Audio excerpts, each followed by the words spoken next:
ఇప్పుడున్న దునియాల సిబిల్ స్కోర్ ఎంత ముఖ్యమో తెలిసిందేనా. ఏమన్నా లోన్లు రావాలంటే సిబిల్ మంచిగా ఉంటేనే అంతంత మాత్రంగా తిప్పి ఇస్తారు లోను. ఇక అది లేకుంటే లోన్లు ఇసంత కూడా రావు. ఇన్నొద్దులు సిబిల్ ఇందుకే పని చేస్తా అనుకున్నా కానీ సిబిల్ స్కోర్ లేకపోతే ఇట్లా కొలువు నడుమిట్లనే ఆగం చేసుడు ఇప్పుడే వింటున్నా. అదేందో మీరు కూడా చూసేది. ప్రజెంట్ ఉన్న బిజీ లైఫ్లో జాబ్ ఎంత ఇంపార్టెంటో సిబిల్ స్కోర్ అంతకంటే ఎక్కువనే ఇంపార్టెంట్ అన్నట్టు తయారైంది కథ. మనం అప్పులల్లున్న ఇల్లు, కారో, బండో ఇంకేదన్నా కొనాలన్నా లోన్కి అప్లికబుల్ కావాలి. దానికి సిబిల్ మంచిగా ఉంటేనే లోన్ ఇస్తారు, అంతే కదా. కానీ తమిళనాడులో ఒక ఆయనకు సిబిల్ మంచిగా లేదని సిబిఓ జాబ్ ఇచ్చినట్టే ఇచ్చి మళ్ళీ వెనక గుంజేసుకుంది ఎస్బీఐ. ఏంది ఇది, నా డ్యూటీకి సిబిల్కు ఏంది లింకు అని అడిగితే హైకోర్టు కూడా బ్యాంక్ వాళ్ళకే మద్దతు పలికిందట. ఎందుకంటే పబ్లిక్ సొమ్మును చూసుకునే బాధ్యత గల డ్యూటీ రావాలంటే ఫస్ట్ నీకు ఆర్థిక క్రమశిక్షణ చాలా అవసరం. అది ఉంటేనే నువ్వు ఆ జాబ్కు అర్హుడివి. నీకు సిబిల్ స్కోరే తక్కువ ఉన్నప్పుడు నువ్వు ఈ జాబ్ ఎట్లా మేనేజ్ చేస్తావు? ఇవన్నీ జాబ్ అప్లికేషన్ అప్పుడే వివరంగా చెప్పిరట కదా బ్యాంక్ వాళ్ళు. మరి నువ్వు అది వాటించకుండా జాబ్ ఎట్లా తీసేస్తారని అడిగితే ఏం తరీక? అందుకే బ్యాంక్ వాళ్ళు చెప్పిందే రైటు అని వెనకకు పంపిందట. ఇక చేసేదేం లేక సిబిల్ ఎట్లా పెంచుకోవాలి అనే ఆలోచన చేస్తుండట ఆయన.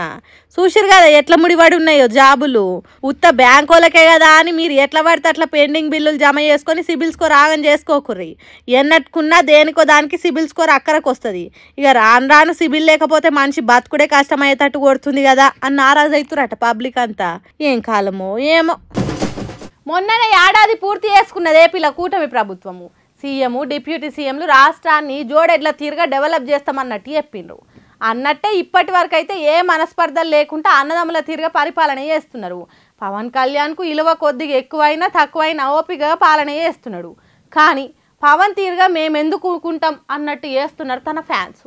మాకొకటి తక్కువైంది అన్నట్టు కోపానికి వస్తుర్రు. సార్ ఇక్కడ కూటమిలో ఉన్న సార్ మమ్మల్ని ఎవరో గౌరవించట్లేదు సార్. మాకు గౌరవించకపోతే పోయారు. మా అధ్యక్షుడు పవన్ కళ్యాణ్ గారికి కూడా గౌరవం లేకపోతుంది. మోడీ గారికి కానీ పవన్ కళ్యాణ్ గారికి కానీ ఇక్కడే కాదు ప్రతి మీటింగ్లో కూడా మా భీమిలి నియోజకవర్గంలో ఫోటోలు లేక నెట్టడం ఏమనంటే చోట్ల తప్పైపోయిందని అధికారులు చెప్పడం. కోపు చూస్తుంటే కూటమి ప్రభుత్వంలో కుమ్ములాటలు మొదలైనట్టే ఉన్నది. ఇన్నరా తను ఏం చెప్తున్నాడు? పేరుకే కూటమి ప్రభుత్వం గాని పవన్ కళ్యాణ్ ఫ్యాన్స్ కు జనసేన కార్యకర్తలకు కనీస మర్యాద లేదట. మాకు లేకుంటే మాయ గాని మా పార్టీ పెద్ద, రాష్ట్రానికి రెండో పెద్ద ఉప ముఖ్యమంత్రి పవన్ కళ్యాణ్ కు మర్యాద లేకుంటే ఎట్లా అని బాధను దిగమింగుకున్నారు పవన్ ఫ్యాన్స్. విశాఖ జిల్లా భీమిలిలో పెట్టిన గిరిజాల హౌసింగ్ మీటింగ్ కు పెద్ద ఫ్లెక్సీలు కట్టిండ్రట. అయితే దాంట్లో దేశ ప్రధానమంత్రి మోడీ ఫోటో, ఆంధ్రప్రదేశ్ ఉప ముఖ్యమంత్రి పవన్ కళ్యాణ్ ఫోటోలు లేవట. చల్ అట్లా ఉండకుంటుంటది, మేము సర్కార్లో లేమా అని లొల్లికి దిగిండ్రు జనసేన కార్యకర్తలు. టీడీపీ పార్టీలను దొరకబట్టి అక్కడనే నిలదీసిండ్రు. ఏమనుకుంటారు మా లీడర్ అంటే, ఏమనుకుంటారు మా క్యాడ్ అంటే అన్నట్టు ఊగిపోయినరు. ఎవ్వలతో పెట్టుకున్నా పవన్ కళ్యాణ్ ఫ్యాన్స్ తో పెట్టుకోవద్దనుకున్నారో ఏమో టీడీపీ కార్యకర్తలు. ఏంబట్టే తప్పైందని మోడీ ఫోటోలు, పవన్ కళ్యాణ్ ఫోటోలు తీసుకొచ్చి ఫ్లెక్సీలకు అతికిచ్చిండ్రు. అప్పుడు గాని పవన్ ఫ్యాన్స్ కోపం సల్లారలేదు. అయితే అప్పటితో నూకోకుండా ఇంకోసారి ఇట్లా జరగొద్దని కూడా గట్టిగానే చెప్పిండ్రట టీడీపోలకు. ఇంతకు ముందు చాలా సార్లు ఇట్లనే చేసి ఆ తప్పును సర్కార్ ఆఫీసర్ల మీదేసి తప్పించుకున్నారు. ఇట్లా చేసుడు పద్ధతి కాదని కోపానికి వచ్చిండ్రు. గ్రౌండ్ లెవెల్ ఇట్లుంటే మరి పవన్ కళ్యాణ్ ఏమనుకుంటున్నాడో, ఎంత తిప్పలైనా కూటమి ప్రభుత్వంతో కూడి నడిచి పాలన చేయాలని అనుకుంటున్నాడో, లేకుంటే ఎన్నికల నాటికి ఎవరి దారి వాళ్ళదే అన్నట్టు చేస్తాడో చూడాలి.